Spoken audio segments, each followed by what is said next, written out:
No, es que tengo que mandar. Nada, te preocupes. Vale.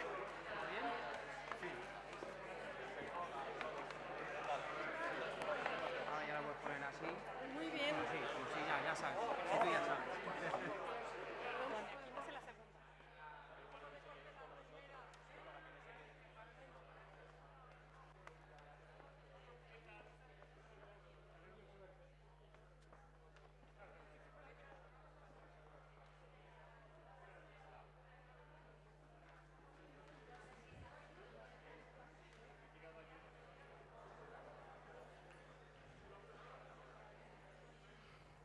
Muy buenas tardes. Bienvenidos a la tercera sesión de los Encuentros Colecciona 2018. Una tercera sesión de lujo, siempre tan bien acogidos en esta casa, en el Museo Thyssen-Bornemisza. Muchísimas gracias, Guillermo, por acogernos en este modelo de gestión de colecciones privadas, o de la colección del Barón, en relación con lo público. Tenemos hoy una conferencia extraordinaria, creo que muy esperada, por Guillermo Solana, que además de... antes de que la oiga. Además de extraordinario investigador, es el artífice del éxito de este modelo de museo.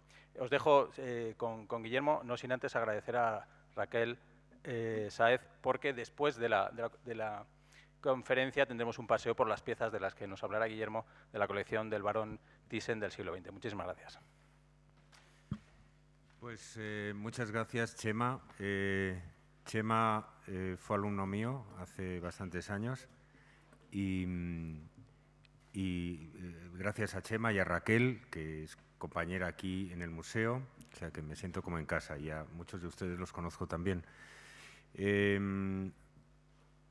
Aunque mucha de la gente de aquí del museo no se han enterado, en realidad hoy voy a revelar muchas cosas inéditas sobre la colección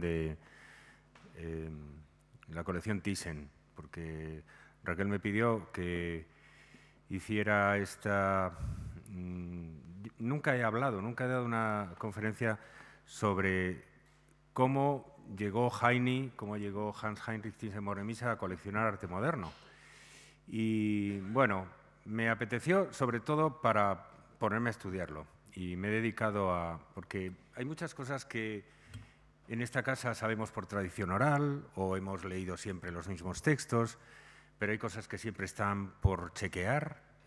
Hay muchas cosas que contaba el Barón que no son ciertas y he tenido ocasión de comprobar algunas de esas, desmentir otras e incluso de consultar a algunos de los protagonistas, de los que quedan vivos, claro. Entonces lo he planteado como una serie de FAQ, de Frequently Asked Questions, de preguntas que es el formato, yo creo, más directo. Y la pregunta de las preguntas es, ¿cómo empezó HHTV su colección de arte del siglo XX? ¿O cómo llegó Heine, si le llamamos con más confianza, a coleccionar arte del siglo XX? ¿Se pueden quitar los focos de aquí de primer término? Porque esto es, así me gusta más. Porque si no, los focos interfieren con la visión de la pantalla y me obsesionan encontrar imágenes de calidad. No siempre es posible, porque a veces las imágenes son las que son, pero lo más importante está en la pantalla, ¿no? Para situarles, vamos a hacer un esfuerzo y vamos a remontarnos, les voy a pedir que se remonten con la imaginación al año 1961. 1961 es el año crucial, es el año, esto lo sabe todo el mundo, en que Heine da el paso en el dominio del arte moderno. Tengo la impresión de que el proyector no está bien enfocado. ¿Hay algún técnico que pueda decirme algo? Pero... ¿Tienen ustedes la sensación esa, verdad? La tipografía se ve muy bien. ¿Hay alguien arriba? ¿La tipografía se ve bien? No.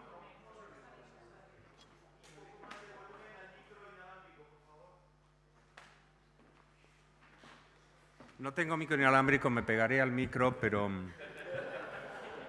por ahora estamos con lo que estamos. ¿No hay nadie que pueda ajustar el cañón digital? ¿Eh? No, no está ajustado. Doy conferencias aquí todas las semanas.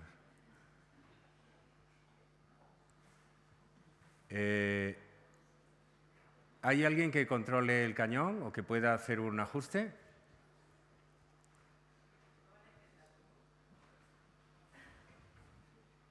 En las letras se percibe, pero en las imágenes también. Por ejemplo, la imagen del cuadro de Rembrandt es una imagen de resolución media, de bastante calidad y está borrosa. Bueno, mientras vemos si lo ajustan o no lo ajustan, voy a empezar a contarles. 1961 es el año crucial, digo.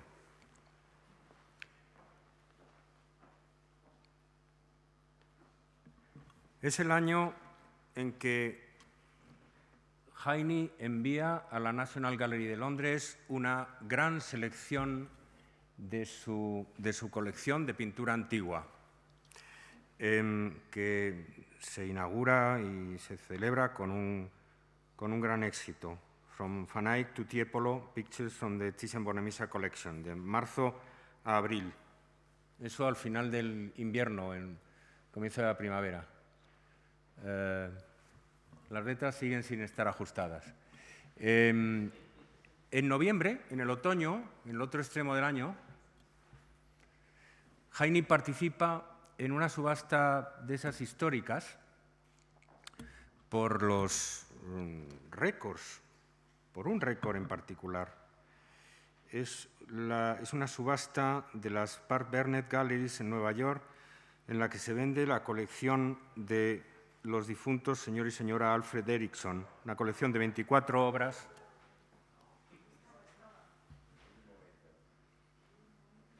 Una colección de 24 obras de los coleccionistas Eriksson. Entre las 24 obras de la subasta hay una obra maestra de Rembrandt. A ver. Ahora algo más. ¿Lo dejamos así? Vale, correcto.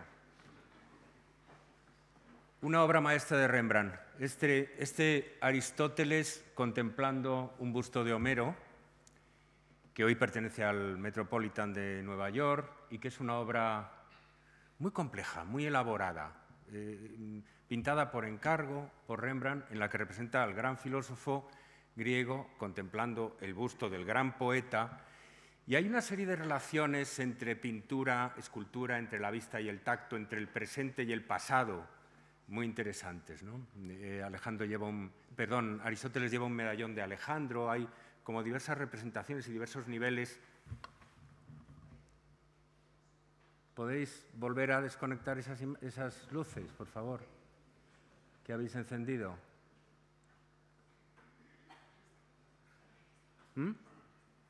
Gracias.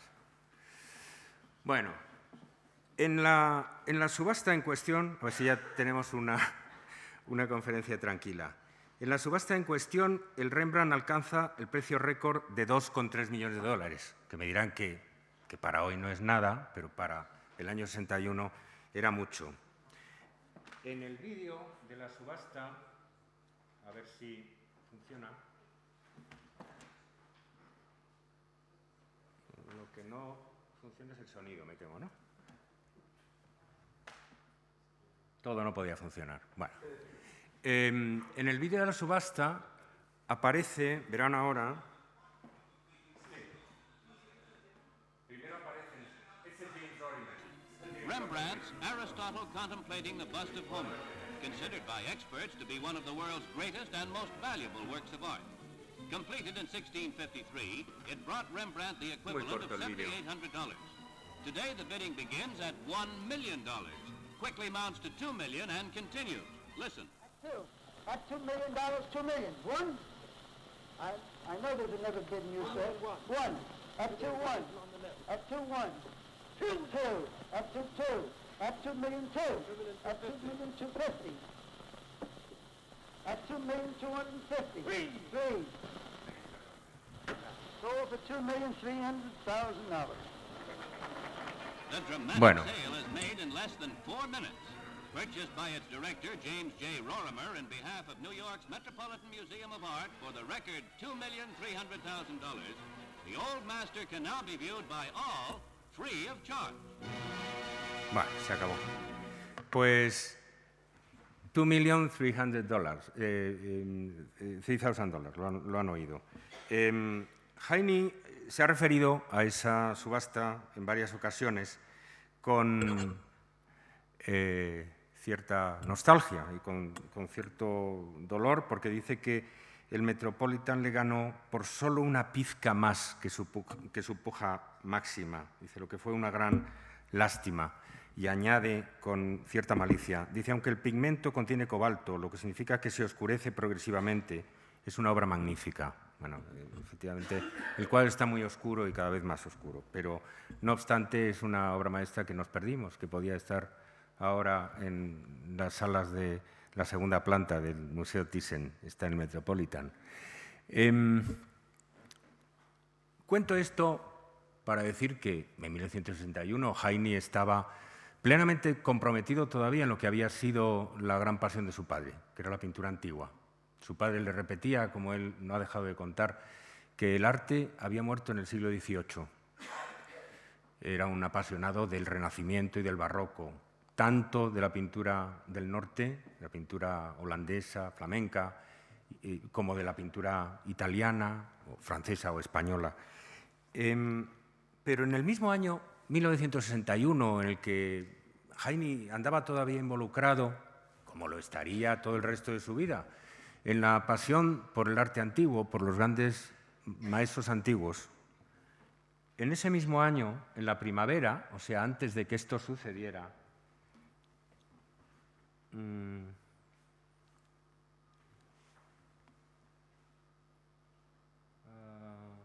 está como atrancado.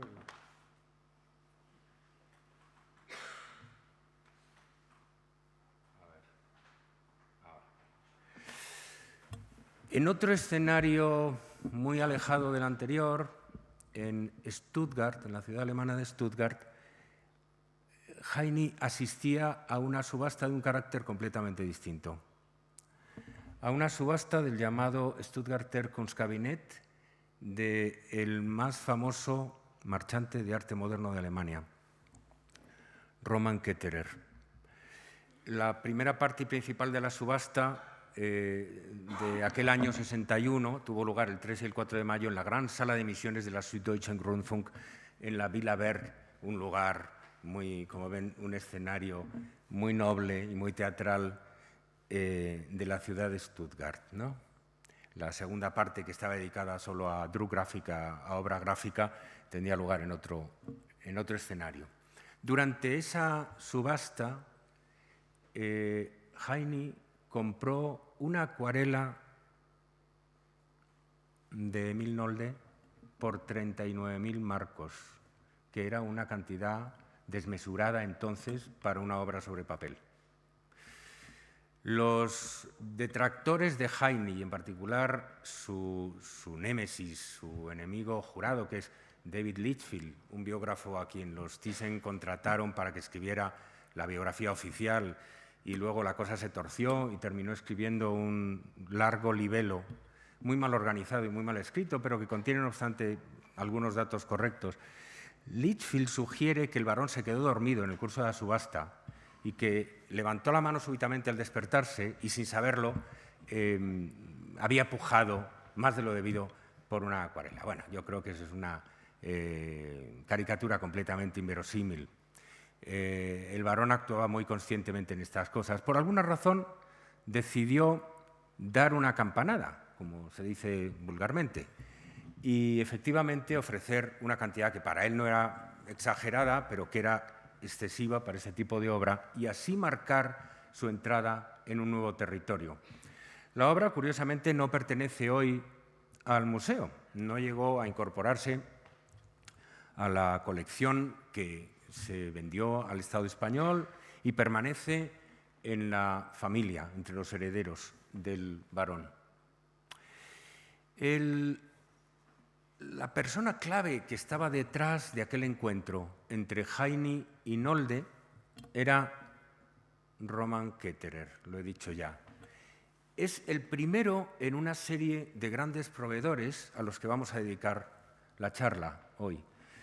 No entendemos la colección de Heine sin esos grandes proveedores, que a veces son educadores y son coleccionistas también.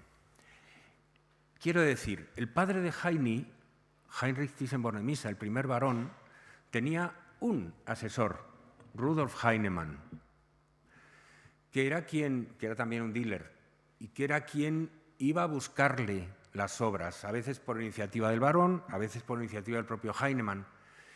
Un asesor que concentraba todo el poder, diríamos, de la formación de la colección en sus manos. Heine volvió a contratar a Heinemann y lo mantuvo al frente de su colección antigua, pero en lo que respecta a la colección moderna, optó por una pluralidad de agentes. Y más que agentes, porque estos no son simplemente mediadores que le trajeran obras, son, a veces, como he dicho, son dealers, son galeristas, son subastadores y en muchas ocasiones coleccionistas en sí mismos. Habría que concebir la colección moderna de Heine como una metacolección, como una colección de colecciones, en el sentido de que él iba a buscar a aquel galerista, dealer, que fuera a la vez coleccionista, más experto en un terreno, en un dominio del arte moderno, en un movimiento, y se beneficiaba de ello y componía su colección, digamos, a lomos de la sabiduría de esos diversos coleccionistas, pero sin casarse del todo durante mucho tiempo con nadie, utilizando a la vez los servicios de todos ellos. Roman Ketterer, Harry Fischer, Leonard Hutton, Cristina Mursinska, Andrew Crispo y Lawrence Fleischmann. Respectivamente, las personas clave, los hombres clave del Kunstkabinett de Stuttgart, que después se trasladó a Campione d'Italia, enfrente de Lugano. Harry Fischer, que fue el cofundador de Marlboro, enseguida lo veremos, con Levi, llamado luego Lloyd, y que luego creó su propia galería, Fisher Fine Art, en Londres. Leonard Hutton, que se llamaba en realidad Hutschnecker, y que era un emigrado judío-alemán en los Estados Unidos. Cristina Mursinska, con su galería de Colonia. Andrew Crispo, el infame galerista neoyorquino que llegaría a ser el más poderoso de todos los dealers asociados a Heine, y finalmente su contrafigura, Larry Fleischmann. Vamos a hablar sucesivamente de ellos y a través de ellos vamos a ir viendo cómo se constituyeron las grandes piezas de la colección moderna de Heine. Heine ha contado en un artículo publicado en la revista Apollo en 1983, que acudió a la subasta de Ketterer en Stuttgart en 1961 porque dos amigos le habían presentado a Ketterer, o le habían hablado de Ketterer. Uno de ellos era Stavros Niarchos y el otro David Rockefeller. A todos nos gustaría tener amigos así, ¿no? En realidad, Stavros Niarchos era un rival, era un competidor, pero Fiona, por ejemplo, la mujer entonces de Heine, se entendía muy bien con la mujer de Niarchos, salían juntas de compras y había en muchos sentidos una complicidad. Y los dos eran coleccionistas, como David Rockefeller también. Yo he acudido a las colecciones de Niarchos y de Rockefeller en busca de rastros de la relación con Ketterer y no los he encontrado. No he encontrado un Kirchner, ni un Haeckel, ni un expresionista alemán en esas colecciones. Puede suceder que se hayan vendido, puede suceder que no se hayan introducido en las exposiciones que yo he visto de Niarchos o de David Rockefeller. El caso es que no parece quedar. Y puede suceder también otra cosa. Ketterer, aunque se dedicaba fundamentalmente al arte expresionista, había subastado otras cosas. Ketterer había comenzado en la posguerra, en este negocio de las subastas, había descubierto que el arte moderno se iba a poner de moda en Alemania y había descubierto que los alemanes que deseaban olvidar cuanto más deprisa mejor el pasado nazi o abjurar de él, iban a encontrar en el arte moderno un signo, una prueba de su afiliación a los ideales de la sociedad libre occidental. La demostración de que uno era demócrata, proamericano y todo lo demás estaba en la adhesión a un arte visceralmente rechazado por los nazis, como era el expresionismo alemán y en general el arte moderno del siglo XX. Ketterer entendió por intuición todo ese contexto y sacó partido de él.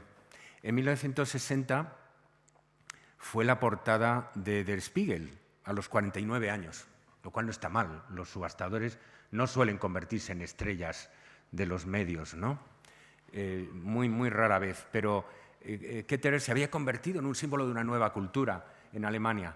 Entre 1960 y 61 prestó anónimamente y desinteresadamente unas decenas de obras de su colección de maestros expresionistas para una exposición que itineró por Alemania, por diversos lugares. Esta, Meisterwerke des Deutschen Expressionismus, cuyo catálogo estaba en manos de Heine y de cuya colección, de cuya selección, proceden casi todas las primeras compras de Heine. O sea, que Heine sigue como al pie de la letra una pauta marcada por Ketterer. El año 61 y entre el año 61 y 64 compra toda una serie de obras que están en esa selección. Ahí hay 4 artistas, Müller, Kirchner, Haeckel y Smith-Rottluff, ¿no? Bueno, pero estábamos hablando de los que le llevaron a Ketterer, ¿no?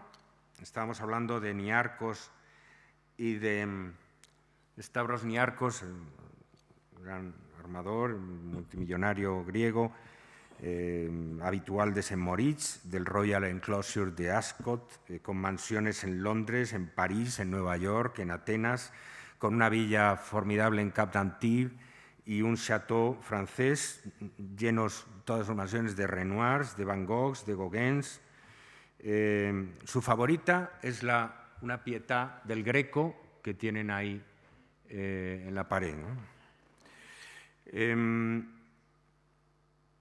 Bueno, unos interiores muy regios, con cortinas, columnas adosadas, muebles que habían pertenecido a la realeza europea, etc. Más sencillo, quizá, de escenografía podía ser David Rockefeller, ¿no? Hijo de John Rockefeller, hermano de Nelson, un gran filántropo, que aquí aparece en una foto de su madurez y luego en una foto en su casa de Nueva York en los últimos años. La colección de Peggy y David Rockefeller se ha subastado recientemente y en ella estaba ese fantástico Picasso. Lo que hay sobre la chimenea es un Courbet. Hay una odalisca de Matisse fabulosa que también ha salido en la subasta. Pero en ese catálogo, insisto, no había nada, no había ni rastro de esa huella de la pintura alemana. Hay otra hipótesis sobre quién llevó a Heine a la subasta de Ketterer. Y es una hipótesis más reciente.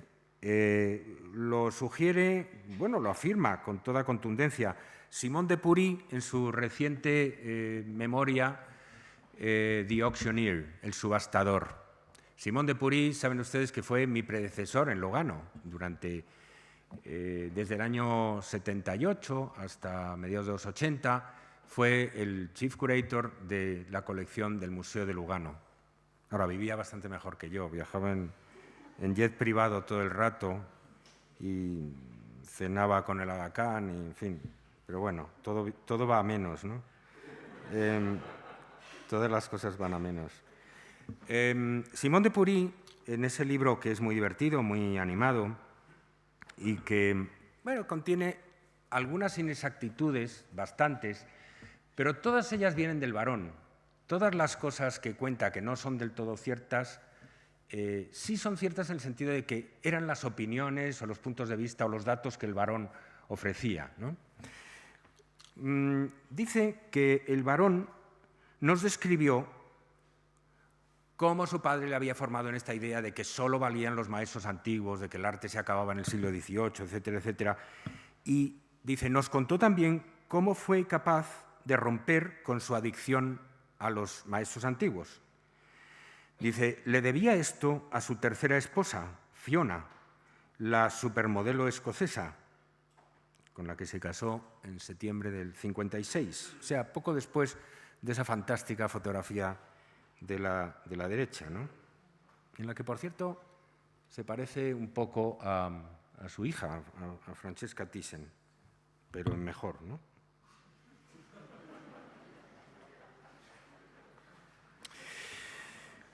Dice Simón de Purí que Heine decía que ella le había arrastrado, drag, kicking and screaming, protestando, que no quería ir a la subasta de Ketterer. Dice, si uno puede imaginarse a este gran señor quejándose alguna vez de algo.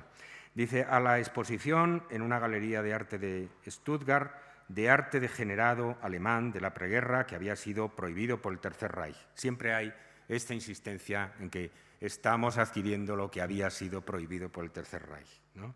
Para lavarnos, purificarnos. Dice, el dealer Roman Norbert Ketterer era un campeón de todos estos artistas perdidos alemanes como Kirchner y Beckmann. Dice, Fiona estaba obsesionada con las acuarelas de otro maestro degenerado alemán, Emil Nolde, y el varón encontró su pasión contagiosa y se embarcó en lo que sería su actual carrera de adquisiciones. Bueno, como no quería dejar nada sin comprobar, escribí anteayer a Francesca preguntándole por esta referencia de Simón de Purí y me dijo que seguro, que sí, que yes, of course. Dice, pero escribe a mi madre.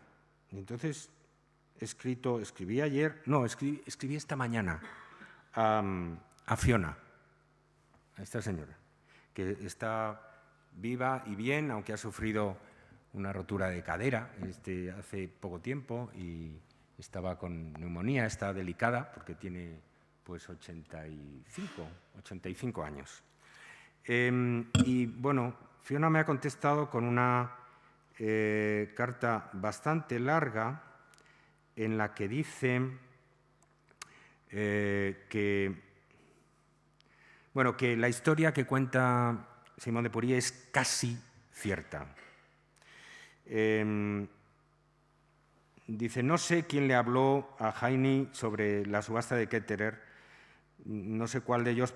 Dice, tanto David Rockefeller como Stavros Niarchos eran buenos amigos, aunque es más probable, en mi opinión, que fuera Stavros. Dice, puesto que su mujer Eugene y yo solíamos compartir nuestras elecciones y en posteriores subastas yo pujé por cuenta de ella. Dice, no obstante, Heine y yo asistimos a la primera subasta juntos. Yo estaba encantada y le pedí si podía yo misma pujar. Y me entusiasmó cuando Heine me dijo que sí. Así que en la primera subasta compramos el Nolde, Franzi, enfrente de una silla tallada de Ernest Kirchner y una o dos pinturas más, pero no puedo encontrar mi copia original del catálogo. Dice, aunque Dodo con un cuello de Kirchner debe haber sido adquirida también. Se refiere a Doris, que es una pintura de nuestra colección y que la veremos ahora.